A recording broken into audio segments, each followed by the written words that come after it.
भाई मैं MD cat में फेल हो गया। इतनी मेहनत के बावजूद भी जब मैंने रिजल्ट देखा तो लगा जैसे सब कुछ खत्म हो गया है। मेरे भाई ये तो अभी शुरुआत है। पाकिस्तान में हर साल लाखों स्टूडेंट्स एमडी कैट देते हैं और उनमें से कुछ सिलेक्ट होते हैं। लेकिन भाई एमबीबीएस के अलावा जिंदगी में और है क्या? मैं तो सिर्फ डॉक्टर बनना चाहता था। मेरे भाई इस फेलियर पर मातम करने से बेहतर है कि सक्सेसफुल माइंडसेट अपनाओ। आज मैं तुमको 5 ऐसे करियर पाथ्स बताता हूँ जो कि एमबीबीएस से कम नहीं है, बल्कि कुछ केसेस में तो एमबीबीएस से भी ज्यादा रिवार्डिंग है। जी भाई बताएं। सबसे पहला ऑप्शन है सीए पाकिस्तान। ये पाकिस्तान का प्रेस्टिजियस और प्रोफेशनल क्वालिफिकेशन है। भाई मेरा बैकग्राउंड बायोलॉजी से, मैंने एफएससी मेडिकल की हुई है, तो सीए मेरे लिए मुश्किल नहीं हो जाएगा? बिल्कुल नहीं। साइंस स्टूडेंट्स एनालिटिकल होते हैं और सीए में रीजनिंग और लॉजिक काम आती है। सीए में एडमिशन कैसे ले सकते हैं? आई कैप जो कि सीए की रेगुलेटरी बॉडी है, वो अलाउ करती है कि आप इंटरमीडिएट या ए लेवल्स के बाद सीए में एडमिशन ले सकते हैं। आई कैप की 2024 की रिपोर्ट के मुताबिक इस टाइम पाकिस्तानी चार्टर्ड अकाउंटेंट्स की तादाद 10,000 के करीब है, जबकि जॉब मार्केट की रिक्वायरमेंट है 35,000 प्लस चार्टर्ड अकाउंटेंट्स की। मतलब डिमांड है, अच्छी खासी डिमांड है। इसकी सैलरी कितनी होती है? जब एक स्टूडेंट सीए क्वालिफाई कर जाता है तो पाकिस्तान में उसकी स्टार्टिंग सैलरी होती है 1.5 लाख से लेकर 3 लाख के दरमियान। और जब यही चार्टर्ड अकाउंटेंट मिडिल ईस्ट में जाता है, गल्फ कंट्रीज में जाता है, तो वहाँ पर सैलरी चल रही होती है 5 लाख से लेकर 10 लाख के दरमियान। लेकिन सीए टफ तो है ना? बिल्कुल टफ है, लेकिन रिवॉर्ड भी तो उसी लेवल का है ना। डिसिप्लिन और पेशेंस रखोगे तो रिजल्ट गारंटीड मिलेगा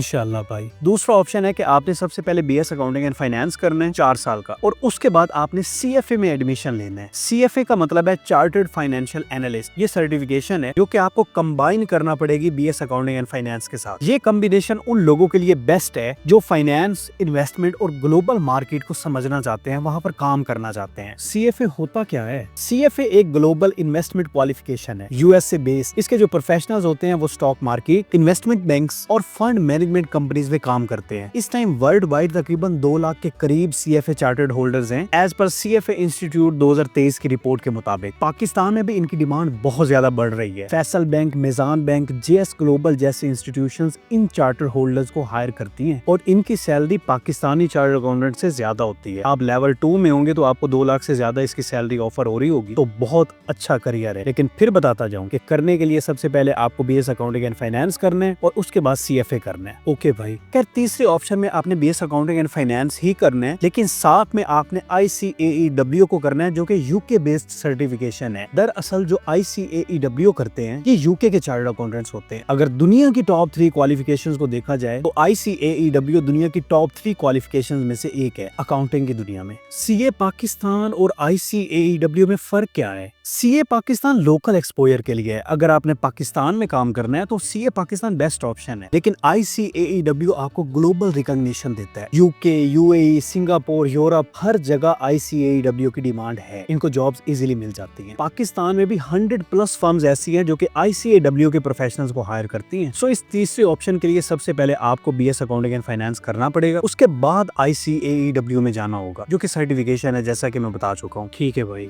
खैर फोर्थ ऑप्शन में भी आपने बीएस अकाउंटिंग एंड फाइनेंस ही करना है, लेकिन इसके साथ आपने सीएसएस की अटेम्प्ट देनी है। अब सीएसएस क्या है मुझे उसके बारे में आपको बताने की ज्यादा जरूरत नहीं है। अगर आप इस कॉम्बो के साथ सीएसएस कर जाते हैं तो अथॉरिटी और पॉलिसी मेकिंग आपके हाथ में होगी। लेकिन ये बात आपने दिमाग में रखनी है, हर साल हजारों बच्चे सीएसएस का एग्जाम देते हैं और इसका रिजल्ट 2% रहता है, तो आपको काफी ज्यादा मेहनत करना पड़ेगी। और इस कॉम्बो के साथ जब आप सीएसएस सक्सेसफुली पास कर जाएंगे तो आप अकाउंटिंग बैकग्राउंड के साथ एफबीआर में भी जा सकते हैं, कॉमर्स में भी जा सकते हैं, ऑडिट्स और अकाउंट्स में भी जा सकते हैं। यहाँ पर आपके पास अथॉरिटी भी होगी और पॉलिसी मेकिंग भी होगी। सो बेस्ट ऑप्शन है। ठीक हो गया भाई। खैर अब आते हैं लास्ट ऑप्शन पर, और इंटरनेशनल लेवल पर इसकी डिमांड बहुत ज्यादा है, जिसे कहते हैं बीएस डेटा साइंस। लेकिन ये तो आईटी की फील्ड है ना? बिल्कुल, लेकिन हर इंडस्ट्री इस टाइम डाटा पर चल रही है, चाहे वो बैंक्स हैं, हॉस्पिटल्स हैं, एनजीओज हैं, गवर्नमेंट्स हैं, बड़ी बड़ी कंपनीज हैं, ये सब डाटा बेस चल रही होती हैं। वर्ल्ड इकोनॉमिक फोरम की रिपोर्ट के मुताबिक आने वाले 5 सालों में बीएस डेटा साइंस की इंटरनेशनल लेवल पर डिमांड 5 गुना तक बढ़ने वाली है। सो इसका स्कोप बहुत ज्यादा है। हर कंट्री में स्कोप है, हर जगह पे स्कोप है, हर इंडस्ट्री में स्कोप है। सैलरी कितनी होती है इसकी?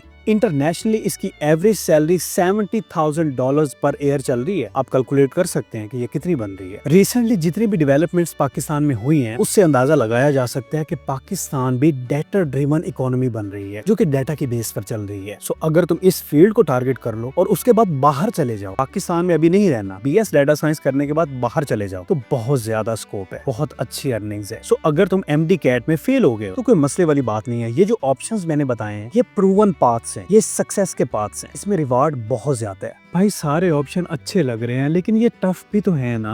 देखो भाई, कोई भी प्रोफेशन इजी नहीं होता, हर प्रोफेशन टफ होता है। अब जैसा कि CA टफ है लेकिन फ्यूचर सिक्योर है, CFO कॉस्टली है लेकिन इंटरनेशनल एक्सपोजर बहुत ज्यादा है, ICAEW एक्सपेंसिव है लेकिन हर कंट्री में इसकी डिमांड है, CSS का करियर रिस्की है लेकिन मेरे भाई रिवार्ड भी तो बहुत ज्यादा है। पावर और डिसीजन मेकिंग, पॉलिसी मेकिंग आपके हाथ में होगी। और डाटा साइंस ये न्यू करियर है लेकिन मेरे भाई ग्रोथ बहुत ज्यादा फास्ट है इसकी। सो कोई भी जगह इजी नहीं होती, हर एक फील्ड के अपने चैलेंजेस होते हैं। आपने ये डिसाइड करना है कि आपको अभी क्या करना है। जो कि अभी फेलियर वाली सिचुएशन है, इसको विन विन में कैसे लेकर जाना है। तो ये वो पाथ है जिससे आप इजीली विन विन सिचुएशन में जा सकते हैं। आप सही कह रहे हैं। खैर, अगर इन सारी बातों को कंक्लूड किया जाए, सबसे पहले तो इस रोने धोने वाली दुनिया से बाहर आओ। एक दफा एंट्री टेस्ट दिया, नहीं पास हुआ तो कुछ नहीं होता, बस करो उसकी। 3 साल वहां पे जाया नहीं करने। और बहुत से करियर्स हैं जिनको अगर अपनाया जाए तो MBBS से बेहतर ऑप्शन बन सकते हैं। दूसरे नंबर पर अपने पेरेंट्स के साथ बैठो, उनको आराम से सुकून से समझाओ कि भाई मुझे अब यहाँ पर ज्यादा पैसा जाया नहीं करना। मैंने एक दफा ट्राई की, मुझसे नहीं हुआ, मैं अपना साल जाया नहीं करना चाहता, मुझे कुछ और ट्राई करने दे। तीसरे नंबर पर यूट्यूब पर जाएं या किसी भी जगह पर, तो जिन्होंने CFA किया है, ICAEW किया है, CA किया है, CSS किया है, डाटा साइंस किया है, इनके एक्सपीरियंसेस को देखें, इनकी बातों को सुने कि वो किस लेवल पर अपने करियर को लेकर जा रहे हैं, क्या वो करियर आपके लिए ठीक है, देन डिसाइड करें। इसके बाद छोटे छोटे कोर्सेज करें, एक्सेल का कोर्स करें, डाटा एनालिसिस का कोर्स करें, पाइथन वगैरह का कोर्स करें। ये वो कोर्सेज हैं जो कि हर जगह पर आपको काम आएंगे। इसके बाद ऐसे यूनिवर्सिटी सर्च करें जहां पर आपको स्कॉलरशिप्स मिल सकती है, जहां पर कम फी में आपका BS अकाउंटिंग एंड फाइनेंस हो जाएगा, जहां पर कम फी में आपके पास सर्टिफिकेशंस आ जाएंगी। इसके बाद किसी मेंटोर के पास बैठे, उससे डिस्कस करें, ब्लाइंडली डिसीजन नहीं लेने, सोच समझ कर फैसला करें, टाइम ले, फिर एडमिशन ले। और एट द एंड यही पॉइंट है जहां पर आपने डिसीजन मेकिंग करनी है। पहले आप शायद अपने पेरेंट्स की वजह से यहाँ पर आए हैं, वो आपको इन्फ्लुएंस कर रहे थे कि ये करो, जो तुमने ट्राई किया वो नहीं हुआ। अब ये राइट टाइम है जहां पर सबने एक जगह पे बैठना है, अपने पेरेंट्स के साथ बैठो, डिसीजन करो, तभी कुछ बेहतर निकल पाएगा। तो मतलब MBBS के फेल होने के बाद भी बहुत से ऑप्शंस हैं जिसमें करियर बन सकता है और बहुत अच्छा करियर बन सकता है। क्यों नहीं बन सकती मेरे भाई? MBBS के एंट्री टेस्ट में फेल हो जाने से जिंदगी खत्म नहीं हो जाती और बहुत सी दुनिया है जिसको एक्सप्लोर किया जा सकता है। आप जिंदगी का एक नए चैप्टर से आगाज करें, कुछ और करके देखें। डॉक्टर नहीं लेकिन डिसीजन मेकर तो बन सकते हैं ना। सो ये राइट टाइम है जहाँ पर आपने डिसीजन मेकिंग करनी है। जी भाई, आप सही कह रहे हैं कि मुझे कुछ और देखना होगा। बिल्कुल, अल्लाह पर भरोसा रखो, इंशाल्लाह बेहतर होगा, इंशाल्लाह। Best of luck.